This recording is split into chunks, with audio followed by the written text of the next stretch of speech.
Estamos en Josué, capítulo 4, versículos 19 hasta el final del capítulo. El pueblo salió del Jordán el día 10 del mes primero y acampó en Gálgala, al límite oriental de Jericó.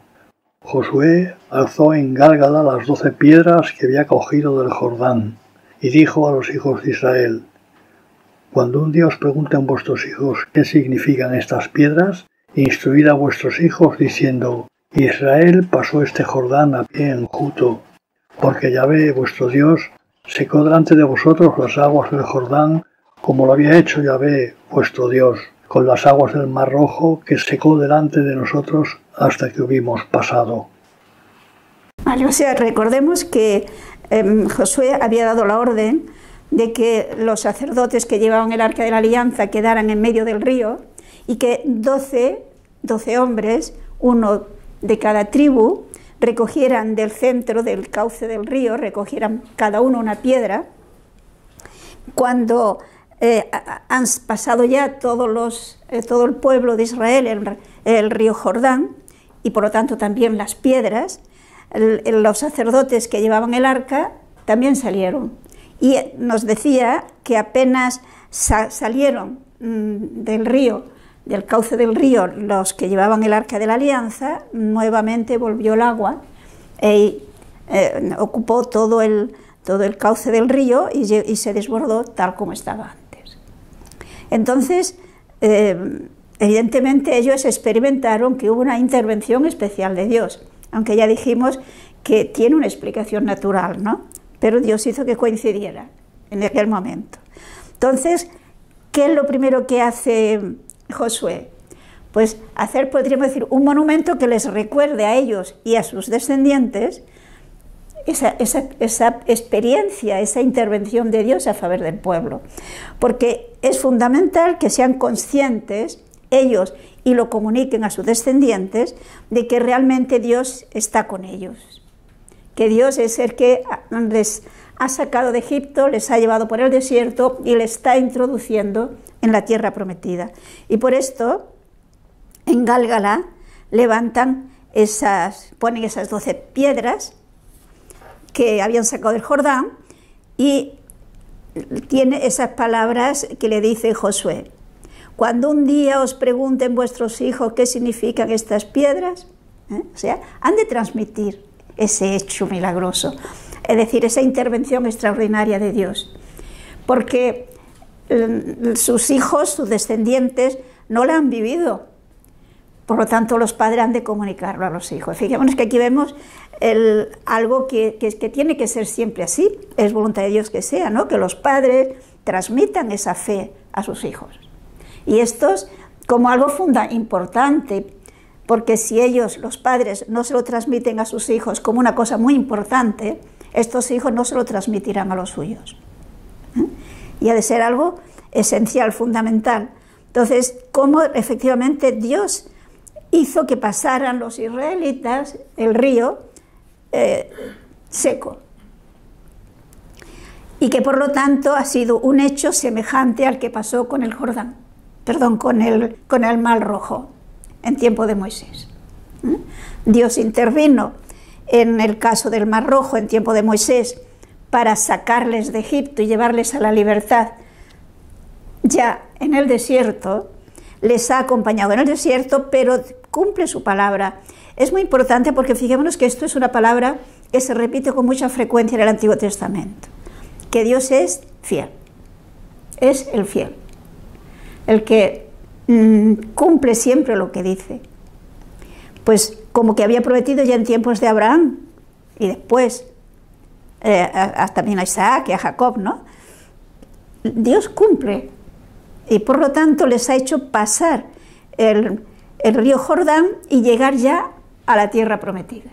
Ahora tendrán que conquistarla. Y entonces esto deben saberlo todos, incluso los extranjeros. ¿Y qué es lo que tienen que aprender? Que esa mano poderosa de Yahvé, que siempre está con ellos. Y por lo tanto, para quien no hay nada imposible. Que es lo que le dirá el ángel a la Virgen. porque para Dios no hay nada imposible. Y lo que luego de otra manera nos recordará San Pablo en la carta a los Romanos: si Dios está con nosotros, ¿quién contra nosotros?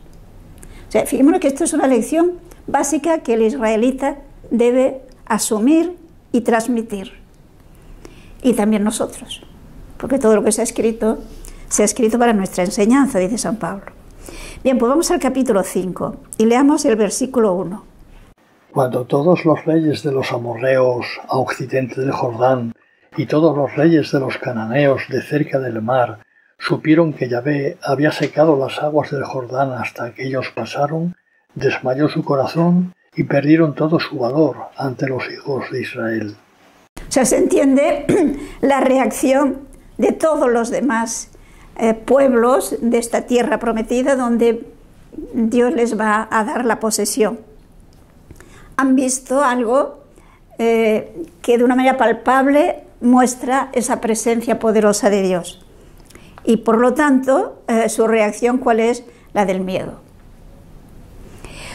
Podríamos pensar, si estos israelitas, estos reyes, amorreos, etc., cuando se enteran de esta realidad y de esta presencia poderosa de Dios con el pueblo de Israel, hubieran reflexionado, darse cuenta de su situación, digamos, de pecado, y hubiera habido una conversión, pues posiblemente no se habría causado la derrota, es decir, no les habrían aniquilado.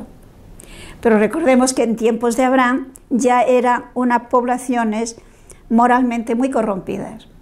Lo que dice Dios a Abraham, pero Dios tiene paciencia y espera. Pero no ha habido cambio en ellos, no ha habido conversión.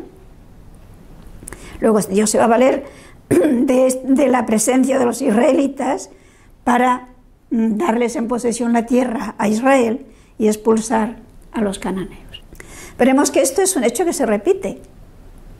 Es decir, nos encontramos con un pueblo que cuando pensemos en los romanos, mientras es un pueblo austero, ordenado, va de triunfo en triunfo. Cuando ya se han situado y ya se sienten poderosos, se corrompen. Entonces, ¿qué pasa? Pues que otros pueblos más pequeños lo destruyen. Y esto podemos verlo a lo largo de la historia, que se repite.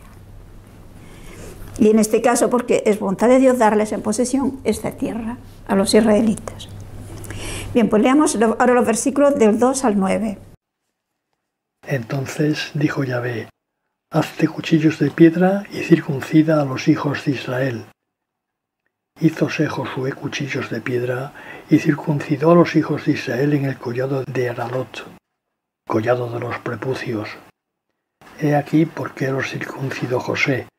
Todos los salidos de Egipto, los varones, todos los hombres de guerra, habían muerto en el desierto durante el camino después de la salida de Egipto. El pueblo que salió estaba circuncidado, pero los nacidos en el desierto durante el camino después de la salida de Egipto no habían sido circuncidados. Pues los hijos de Israel anduvieron durante 40 años por el desierto hasta que perecieron todos los hombres de guerra salidos de Egipto, por no haber escuchado la voz de Yahvé. Yahvé les había jurado que no les dejaría ver la tierra que con juramento había prometido a sus padres darles, la tierra que emana leche y miel. Los hijos de aquellos les sucedieron en su lugar, y estos son los que circuncidó Josué, porque estaban sin circuncidar, pues no habían sido circuncidados durante el camino. Cuando todos se circuncidaron, quedáronse en el campamento hasta curarse. Y Yahvé dijo a Josué: hoy he quitado de sobre vosotros el oprobio de Egipto. Y aquel lugar fue llamado Gálgala hasta hoy. Bueno, o sea, fíjense, aquí nos encontramos con una acción de Josué y de los israelitas, que pensemos ya han cruzado el río Jordán y han llegado a, digamos, a las puertas de este caso de Jericó. Hemos visto que se han enterado todos los reyes de los contornos y les ha entrado pánico. Pero Josué se da cuenta que para poder, digamos, lanzarse a conquistar la tierra prometida, tienen que comenzar por ser fieles a la alianza. Tienen que comenzar por ser fieles a Dios. Y vemos que en este caso Moisés se había descuidado. Fijémonos que, no sé si se acuerdan, que Moisés, cuando Dios le llama en el Sinaí y va hacia Egipto, ¿se acuerdan que iba con su esposa y sus 2 hijos? Y hay aquel episodio misterioso, ¿no?, de una enfermedad, y Séfora, su esposa, se da cuenta que su hijo está sin circuncidar y lo circuncida. Es decir, Moisés se descuidó y no circuncidó a su hijo. Y recordemos que la circuncisión era la señal de pertenencia al pueblo de Dios. ¿Se acuerdan? La alianza que hizo Dios con Abraham. Por consiguiente, para poder pertenecer a ese pueblo descendiente de Abraham que ha hecho alianza con Dios, es imprescindible la circuncisión. Y Moisés, durante todo el tiempo que han estado por el desierto, no se ha ocupado de esto. Y por lo tanto tenemos que todos los israelitas mayores que han salido de Egipto, que estaban circuncidados, han muerto, y todos los que han nacido en el desierto no se han circuncidado. Entonces, lo primero que entiende Josué que hay que hacer es, digamos, estar en orden en su relación con Dios, y por consiguiente hay que circuncidarse. Pero pensemos que en el momento en que estén circuncidados, están indefensos. Por consiguiente, se exponen a que los otros pueblos los destruyan. Pero es interesante ver esa confianza total de Josué en Dios. Y no se lo cuestiona, porque podríamos pensar, ¿por qué no se circuncidaron antes de pasar el río? Lo cual indica, repito, esa confianza absoluta de Josué en el poder de Dios y en la ayuda de Dios. Y también esa confianza, esa seguridad de que para que Dios les pueda ayudar, tienen que ser fieles a Dios. Recordemos, por ejemplo, que Jesús mismo en el capítulo 19 de San Juan nos dirá: permaneced en mi amor. Nosotros somos libres, hemos de permanecer, decidir permanecer. Y ellos, en este sentido, no habían permanecido. Por consiguiente, exponiéndose a todos los peligros, Josué hace que todos se circunciden. Y Yahvé dice a Josué, una vez que ya se han circuncidado, se han curado, hoy he quitado de sobre vosotros el oprobio de Egipto. Entonces, aquel lugar, a Gálgala, donde habían puesto las piedras, fijémonos que de alguna manera se convierte como en un primer santuario de los israelitas en tierra santa, ¿no? En tierra de los israelitas, en tierra prometida. ¿Quién sabe si quizás Dios tampoco, es decir, también contribuyó esa falta, ese descuido de Moisés para no entrar en la tierra prometida? Hay quienes se lo piensan, que quizás también influyó, ¿no? De todas maneras, recordemos que Moisés pues ya era muy mayor. Continuemos, versículos 10 al 12. Los hijos de Israel acamparon en Gálgala, y allí, el día 14 del mes, celebraron la Pascua a la tarde en los llanos de Jericó. Comieron de los frutos de la tierra desde el día después de Pascua, panes ácimos y trigo tostado ya aquel mismo día. Y el día siguiente de comer de los frutos de la tierra, no tuvieron ya el maná, y comieron ya aquel año de los frutos de la tierra de Canaán. O sea, un detalle, ¿no? Ya no se necesita el maná, ya están en tierra productiva. Por consiguiente, los hijos de Israel acampan en Gálgala, y celebran la Pascua. Fijémonos la fidelidad de Josué. Los israelitas debían celebrar la Pascua cada año. Pero sin embargo, mientras han estado atravesando el desierto, prácticamente no se dice que se celebrara la Pascua, solo una vez se dice que la celebraran. Y sin embargo, recordemos que para poder celebrar la Pascua era condición imprescindible estar circuncidados. Por lo tanto, se circuncidan y luego celebran la Pascua. Podemos leer un texto en el libro del Éxodo, capítulo 12, versículo 48. Si alguno de los extranjeros que habiten contigo quisiera comer la Pascua de Yahvé, deberá circuncidarse todo varón en su casa, y entonces podrá comerla como si fuera indígena, pero ningún incircunciso podrá comerla. Los israelitas no podían celebrar la Pascua porque estaban incircuncisos. Entonces, Josué hizo que se circuncidaran y una vez circuncidados ya celebran la Pascua en Tierra Santa, en la tierra prometida. Recordemos que la Pascua era una fiesta establecida por Dios que debían celebrar cada año y que era señal de ese pertenecer al pueblo de Dios. Recordaban cómo Dios les había sacado de Egipto y les había convertido en un pueblo suyo. Pues aquí, repito, vemos a Josué, un hombre fiel a lo que Dios había mandado.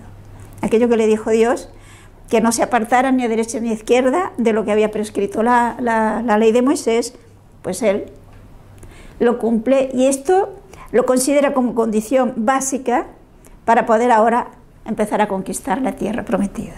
Pero ahora tenemos unos versículos curiosos. Vean los versículos del 13 hasta el final, del 13 al 16.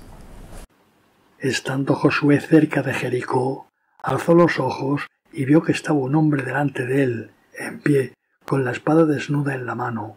Y Josué fue hacia él y le dijo: ¿Eres de los nuestros o de los enemigos? Y él le respondió: No, soy un príncipe del ejército de Yahvé que vengo ahora.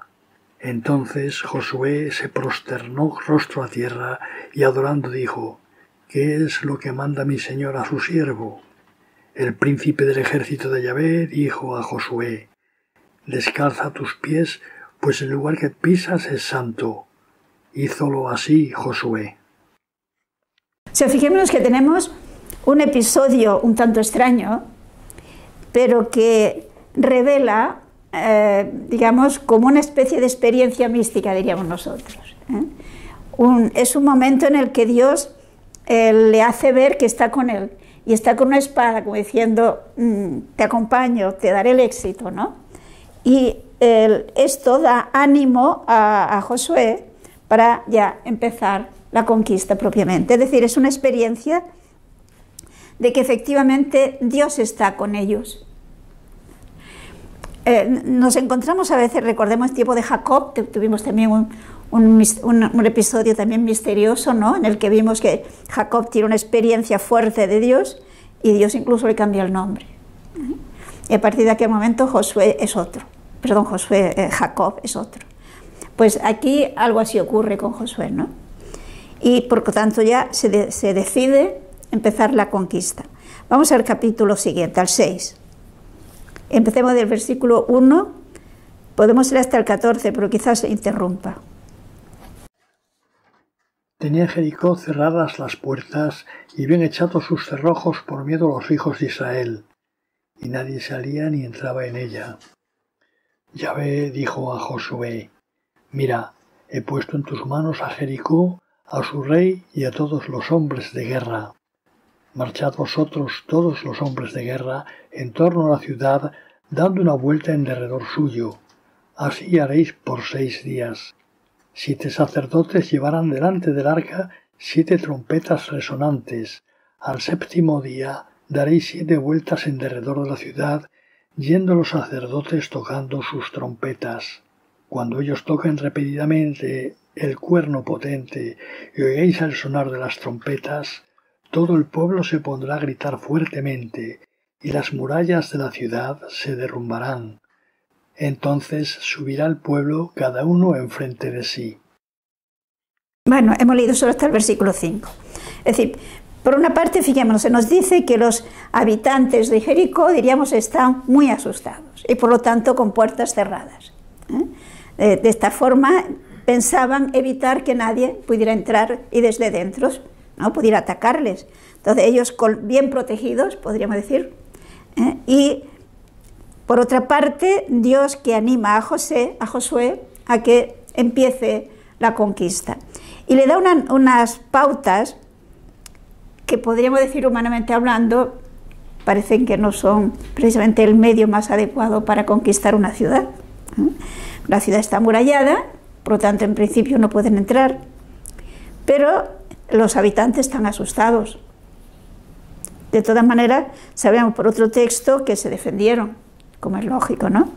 Pero la táctica que Dios, o sea, que Josué bajo la inspiración de Dios entiende es que marchen los sacerdotes con el arca de la alianza, que para ellos es símbolo de esa presencia de Dios, y delante habrá quienes vayan tocando una trompeta. Y los israelitas, todos los del ejército de Israel, darán en silencio una vuelta cada día a la muralla. Al día siguiente otra vuelta. Y el último día darán 7 vueltas. Y cuando hayan dado las 7 vueltas, al toque de la trompeta, todos gritarán. Y efectivamente es lo que hacen. Vamos a continuar desde el versículo 6, podemos leer hasta el 14. Josué, hijo de Nun, llamó a los sacerdotes y les dijo: Llevad el arca de la alianza, y que 7 sacerdotes vayan con 7 trompetas resonantes delante del arca de Yahvé. Dijo también al pueblo: Marchad y dad también una vuelta a la ciudad, yendo los armados delante del arca de Yahvé. Así que Josué hubo hablado al pueblo, los 7 sacerdotes con las 7 trompetas iban tocando las trompetas delante de Yahvé, y el arca de la alianza de Yahvé iba en pos de ellos. Los hombres de guerra iban delante de los sacerdotes que tocaban las trompetas, y la retaguardia detrás del arca. Durante la marcha se tocaban las trompetas. Josué había dado al pueblo esta orden: no gritéis ni hagáis oír vuestra voz, ni salga de vuestra boca una palabra hasta el día que yo os diga: gritad. Entonces gritaréis. El arca de Yahvé dio una vuelta en derredor de la ciudad, una vuelta sola, y se volvieron al campamento donde pasaron la noche. Al día siguiente se levantó Josué bien de mañana, y los sacerdotes llevaron el arca de Yahvé. Los 7 sacerdotes que llevaban las 7 trompetas resonantes delante del arca de Yahvé se pusieron en marcha tocando las trompetas. Los hombres de guerra iban delante de ellos, y detrás la retaguardia seguía el arca de Yahvé, y durante la marcha iban tocando las trompetas. Dieron el segundo día la vuelta en derredor de la ciudad y se volvieron al campamento. Esto mismo hicieron por 7 días. Vemos, por lo tanto, ¿qué hace Josué? Fijemos que es como que crear un ambiente de guerra desconcertante, evidentemente, para los habitantes de Jericó.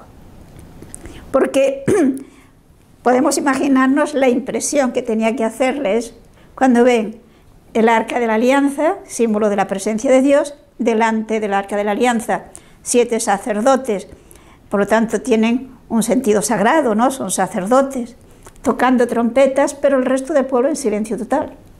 No deben oír la voz, nadie debe oír la voz de ellos. Y delante van los hombres de guerra y detrás el pueblo.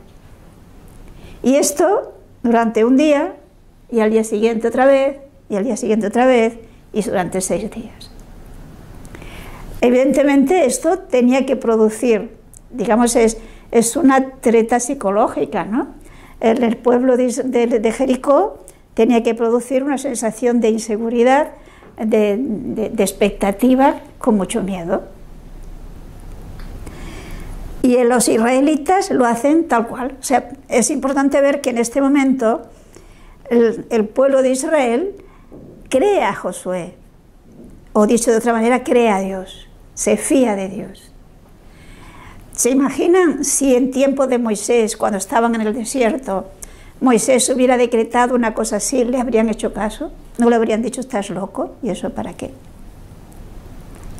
Es decir, fijémonos la diferencia cuando realmente hay una confianza en Dios, porque a veces Dios quizás puede sugerirnos o pedirnos algo que no entendamos, pero lo ha dicho Dios. ¿Acaso entendemos cómo es que Cristo está presente en la Eucaristía? No se entiende, ¿no? Pero lo ha dicho Dios. Lo creemos y actuamos pues partiendo de esa fe. Y así podemos ver otras muchas cosas. Pues el pueblo de Israel en este momento se fía de Dios, se fía de Josué. Y por lo tanto cumplen exactamente lo que Dios les ha dicho. Y para ellos mismos tiene que ser desconcertante. ¿Qué hacemos aquí dando vueltas en silencio y oyendo la trompeta? Pero lo ha dicho Dios, pues lo hace, sin más cuestiones. Porque Dios merece que le creamos, merece que nos fiemos de Él. Podemos continuar desde el versículo 15. Leeremos hasta el 25 o interrumpiremos quizás antes. Al día séptimo se levantaron con el alba y dieron del mismo modo 7 vueltas en derredor de la ciudad. A la séptima, mientras los sacerdotes tocaban las trompetas, Josué dijo al pueblo: «Gritad, porque Yahvé os entrega la ciudad. La ciudad será dada a Yahvé en anatema, con todo cuanto en ella hay. Solo Rahab, la cortesana, vivirá, ella y cuantos con ella estén en su casa, por haber escondido a los exploradores que habíamos mandado. Guardaos bien de lo dado al anatema, no sea que, tomando algo de lo que así habéis consagrado, hagáis anatema el campamento de Israel y traigáis sobre él la confusión. Toda la plata, todo el oro y todos los objetos de bronce y de hierro serán consagrados a Yahvé y entrarán en su tesoro».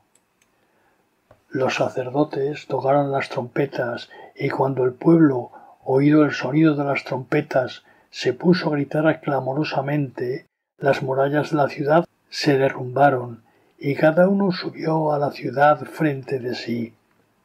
Apoderándose de la ciudad, dieron al anatema todo cuanto en ella había, y al filo de la espada a hombres y mujeres, niños y viejos, bueyes, ovejas y asnos. Pero Josué dijo a los 2 exploradores: «Entrad en la casa de Rahab, la cortesana, y sacad a esa mujer y a todos los suyos, como se lo habéis jurado». Los jóvenes, los espías, entraron y sacaron a Rahab, a su padre, a su madre, a sus hermanos y a todos los suyos, y los pusieron en lugar seguro, fuera del campamento de Israel. Los hijos de Israel quemaron la ciudad con todo cuanto en ella había, salvo la plata y el oro y todos los objetos de bronce y de hierro que pusieron en el tesoro de Yahvé. Josué dejó la vida a Rahab, la cortesana, y a la casa de su padre, que habitó en medio de Israel hasta hoy, por haber ocultado a los enviados por Josué a explorar a Jericó. Bueno, aquí tenemos un episodio que para nuestra sensibilidad nos resulta un tanto, digamos, duro, incomprensible, ¿eh? Pero ya sabemos que cada hecho histórico, incluso no de la Biblia, hay que situarlo en su contexto para poderlo entender. Porque si lo queremos situar, cualquier episodio de nuestra historia, hoy, pues no encaja, ¿no? Hay que situarlo en su contexto. Entonces, pongámonos en aquel momento.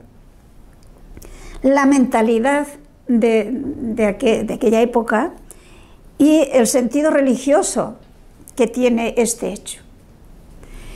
Porque la idea que tenían que asimilar los israelitas y nosotros es que todo lo que tenemos es de Dios. Por lo tanto, hemos de agradecer a Dios lo que nos da. Pero hemos de saber dedicar a Dios parte de eso que Dios nos da. Parte de nuestro tiempo, ahí está el descanso del domingo, parte de nuestros bienes para colaborar a la Iglesia e incluso a los demás. El cristiano se ha de caracterizar porque ayudando al pobre, lo que le da al pobre se lo da Cristo. Es decir, es la idea de que digamos, Dios tiene, todo lo que tenemos es de Dios. Vale, pues entonces, ¿esto cómo lo expresaban? Por ejemplo, en las cosechas, la primicia se ofrecía a Dios. En el ganado, lo mismo, las primicias eran para Dios. Y esto que se daba para Dios es lo que servía para alimentar a los sacerdotes. Vale, pues aquí también la tierra prometida, la tierra que Dios, es toda esta serie de ciudades que Dios les da a los israelitas, lo primero, la primicia, ha de ser para Dios. Este es el sentido. Pensemos que en aquel tiempo, en las guerras, precisamente los que se dedicaban a la guerra vivían del botín que recogían en las victorias. Y por lo tanto ese deseo de ir a conquistar ciudades o países donde sabían que había riqueza. Bueno, pues entonces el pueblo de Israel, la primera ciudad que van a conquistar es Jericó. Pues Jericó no pueden aprovecharse ellos de nada, ha de ser todo para Dios. Es la primicia. Entonces, ¿cómo lo expresan? De esta manera que a nosotros nos resulta muy duro, pero que ellos lo entendían muy bien. Es para Dios, por lo tanto, repito, no se pueden aprovechar de nada. Si es para Dios, de alguna manera es como si fuera sagrado. Luego no se puede usar para el uso profano. Por lo tanto, hombres, mujeres, animales, todo tiene que ser destruido. Es como una oblación que hacen a Dios. Y las cosas, digamos, del oro, la plata, etcétera, lo cogerán, pero será para el templo, digamos, para el culto de Dios. Eso es de Dios. Por lo tanto, se ha de condenar al anatema. Repito que para nuestra mentalidad no lo entendemos, y quizás esto es lo que, entre otros episodios del Antiguo Testamento, lo que a veces hace concebir a la gente de que en el Antiguo Testamento se presenta un Dios duro, un Dios, digamos, cruel casi, y en el Nuevo Testamento un Dios misericordioso. Pero eso es no entender nada. Dios en la Biblia siempre aparece el mismo, el Dios misericordioso, el Dios amor.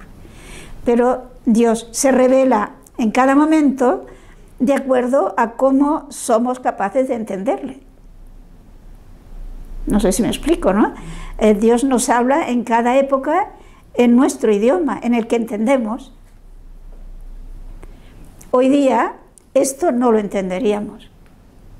Pero si Dios es el Dios de la vida, ¿por qué permite, por qué manda que maten a todos estos?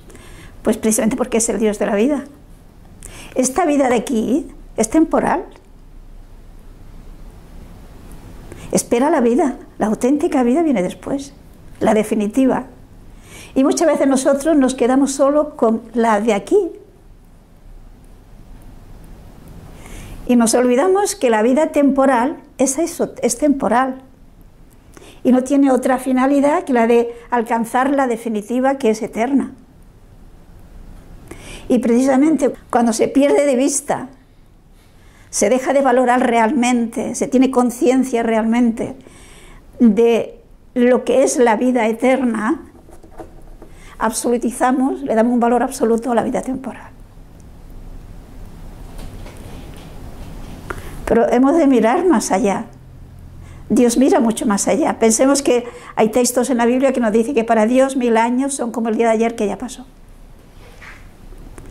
Y por lo tanto, lo decisivo, lo definitivo y lo importante es la eternidad. ¿De qué le sirve a una persona que en esta vida viva 150 años? Y supongamos que lo vive todos estos 150 años, bueno, más o menos bien. Si luego le espera una eternidad donde se va a encontrar un desgraciado porque a lo mejor va a ir al infierno. ¿Entendemos? O sea, necesitamos ver esa perspectiva de eternidad. Entonces veremos las cosas de otra forma.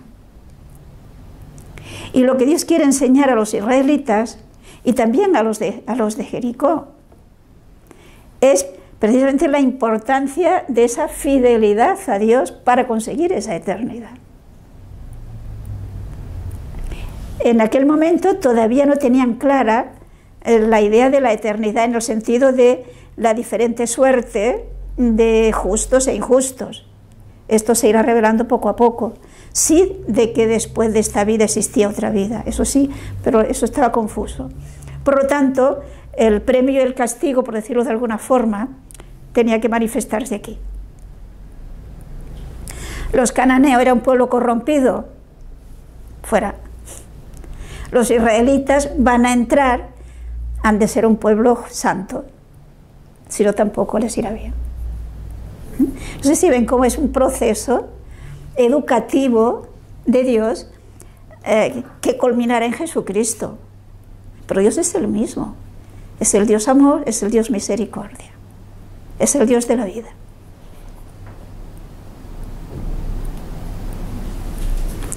Pero que habla en el idioma que en cada momento somos capaces de entender. Bien, pero hemos visto cómo Josué, fiel a lo que había prometido los israelitas que fueron a inspeccionar la tierra, sacan a Raj. Y gracias a aquel acto de Raj, la prostituta, ¿no?, que protegió a los espías, digamos, que había mandado Josué, se salva Raj y toda su familia.